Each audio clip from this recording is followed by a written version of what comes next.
마태복음 4장 1절입니다. 그때 예수께서 성령께서 이끌려 마귀의 시험 받으러 광야에 가사. 예수님은 세례 요한에게 세례를 받으신 이후 40일 동안 금식을 하시며 하나님의 뜻을 이루고자 합니다.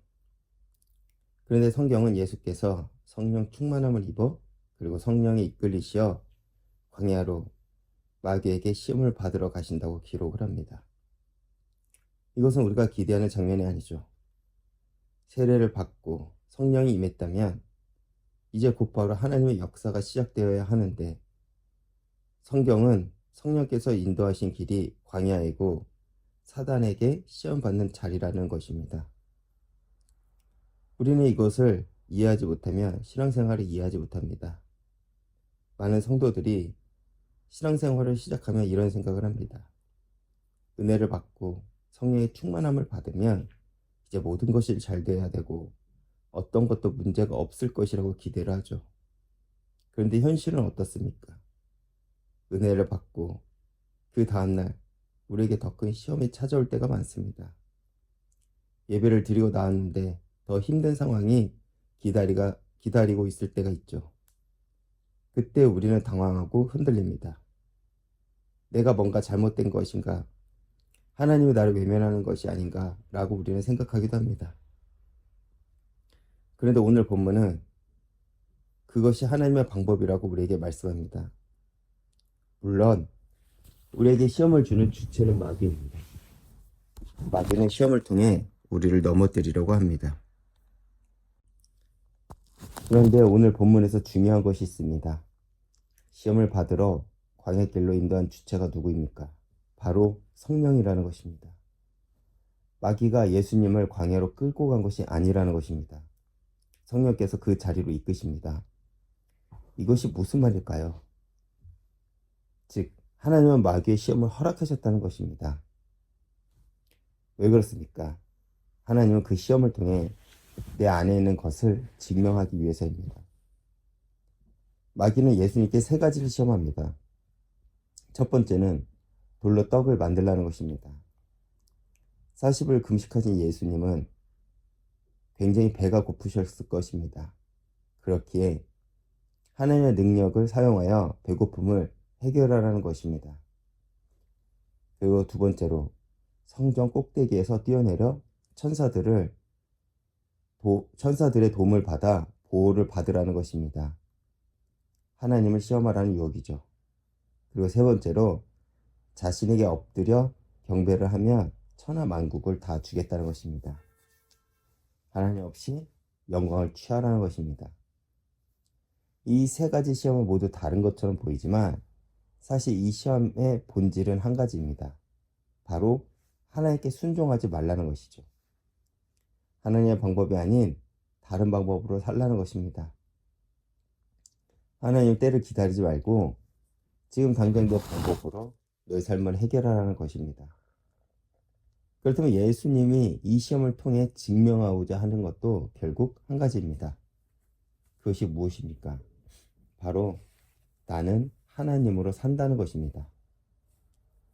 예수님이 이 세 가지 시험을 모두 동일한 방법으로 대응하십니다. 그것이 바로 말씀입니다. 기록되었으되. 첫 번째 시험에 사람이 떡으로만 살 것이 아니요 하나님의 입으로 나오는 모든 말씀으로 할 것이라고 하십니다. 그리고 두 번째 시험은 주 너의 하나님을 시험하지 말라고 하십니다. 세 번째 시험에 주 너의 하나님께 경배하고 다만 그를 섬기라고 하십니다. 이것이 무슨 말입니까? 어떤 시험이 와도 우리 주님은 말씀으로 대응하셨다는 것입니다. 말씀이 삶의 기준이 되고, 말씀이 우리의 판단의 근거가 되고, 말씀이 승리의 무기가 된다는 것입니다. 이것이 하나님 우리에게 시험을 허락하시는 본질입니다. 하나님은 우리를 넘어뜨리기 위해 시험을 허락하신 것이 아닙니다. 우리 안에 있는 것이 무엇인지를 드러내게 하기 위해서입니다. 내가 진정으로 하나님의 말씀을 살고 있는지, 아니면 여전히 내 방법과 내 기준으로 살고 있는지가 시험 앞에서 드러납니다. 야고보서 1장 3절에 보면 믿음의 시련이 인내를 만들어내는 줄 너희가 알미라고 했습니다. 시험은 우리의 믿음을 무너뜨리는 것이 아니라 오히려 우리의 믿음을 더 강하게 만드는 과정이라는 것입니다. 또한 성령 충만함을 받은 우리에게 하나님이 이 과정을 겪게 하십니다. 왜 그렇습니까? 앞으로 교회가 세워져야 하는데 우리의 먼저 인간적인 기준들이 무너져야 되기 때문입니다. 내 생각, 내 판단, 내 방법이 아니라 오직 하나님의 방법으로 세워진 교회, 오직 하나님의 말씀으로 살아가는 성도가 되어야 하기 때문입니다. 그렇게 시험은 우리를 무너뜨리는 것이 아니라 우리를 하나님의 사람으로 빚어가시는 하나님의 과정입니다. 그렇다면 우리도 마찬가지겠죠. 오늘 우리의 삶 속에서도 사단은 다양한 모습으로 우리를 넘어뜨리려 할 것입니다. 때로는 경제적인 어려움으로, 때로는 관계 갈등으로, 때로는 건강의 문제로, 그리고 때로는 신앙의 회의감으로 우리를 시험할 것입니다. 그리고 그 시험들은 하나같이 이렇게 속삭입니다.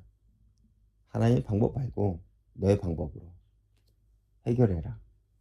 하나님을 기다리지 말고 너가 먼저 나서라. 그런데 그때 우리는 어떻게 해야 될까요? 내 감정이 아니라 말씀으로, 내 판단이 아니라 예수님의 말씀처럼 말씀을 붙잡아야 할 것입니다. 예수님은 광야의 시험을 통과하신 후에 비로소 본격적인 공생애를 시작하십니다. 17절 보면 이때부터 예수님께서 비로소 전파하여 이르시되 회개하라 천국이 가까이 왔느니라 라고 했습니다. 광야의 시험이 끝난 후에 하나님의 역사가 시작이 된 것입니다. 우리도 마찬가지겠죠. 지금 내 앞에 있는 시험이 하나님의 역사를 막는 것이 아닙니다. 우리 하나님의 역사를 준비하는 과정일 수 있습니다. 그렇기에 시험 앞에 무너지지 마시길 바랍니다. 예수님처럼 말씀을 붙잡고 나는 하나님으로 산다 라고 고백하시길 바랍니다.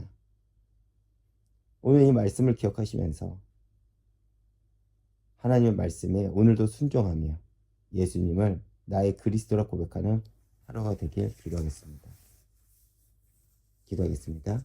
하나님 아버지 감사합니다. 오늘도 이렇게 주님 앞에 나와 예배를 듣고 말씀을 듣고 기도하게 하시면 감사드립니다. 주님, 때때로 우리 삶에 닥쳐온 문제와 어려움을 통해 우리가 낙심하고 우리가 좌절할 때가 너무나도 많습니다. 그러나 그 모든 과정이 우리를 하나님의 사람으로 교회로 세우시기 위함임을 고백합니다. 오늘도 말씀을 붙잡고 이 시험의 과정을 무사히 그리고 담대하게 통과할 수 있도록 주님께서 역사해 주시옵소서.